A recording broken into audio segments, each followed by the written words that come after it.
Hey, what's happening, Sneakerheads? I'm coming back with y'all with another video. I know this video is overdue, but this is why I couldn't buy the Jordan 1 Lows Obsidian, because I got these. Bam!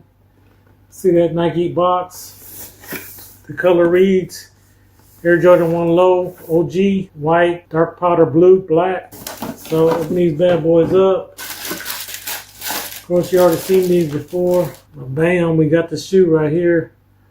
So these do look a lot like the Obsidians that just released last week. The only difference is this is a dark black instead of that dark blue, which I do think this shoe is, in my opinion, a lot better. But let me know down in the comments, Sneakerheads. It does feature that same brilliant UNC blue outsole. Move around to the back, we do see that OG branding that we all love. Wings logo on the back. Just a really clean and simple shoe. Still haven't put these on feet. Of course, it does have that premium leather on here.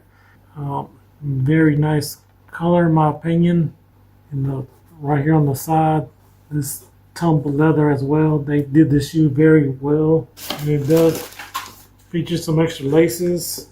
You want to bring that color out some more, you can put these laces that match the shoe. But if you just want to keep it more, I guess, simple and clean, you can just leave the black laces in. I'm not sure how white laces will look in here, but let me know your thoughts and opinions about that. I do think this is a very clean shoe overall.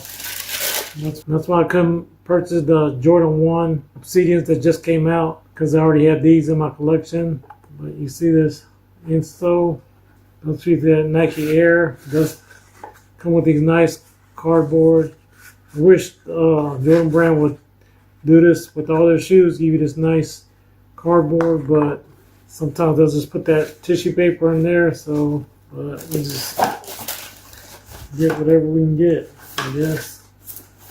So overall, this was just a quick unboxing to show you the reason why I couldn't get the Jordan 1 Obsidians, but because I already have these dark powder blue. I do think this is, again, it's the beautiful shoe. It does have that Nike Air and that powder blue. Overall, it's a very beautiful shoe. It does match my hat. Let me know your thoughts and opinions about this shoe right here. Do you have these shoes in your collection? And are you rocking the Air Jordan 1 Lows? So if you like content like this, make sure you hit that subscribe button, Sneakerhead, and hit that bell for notifications so you can see videos just like this.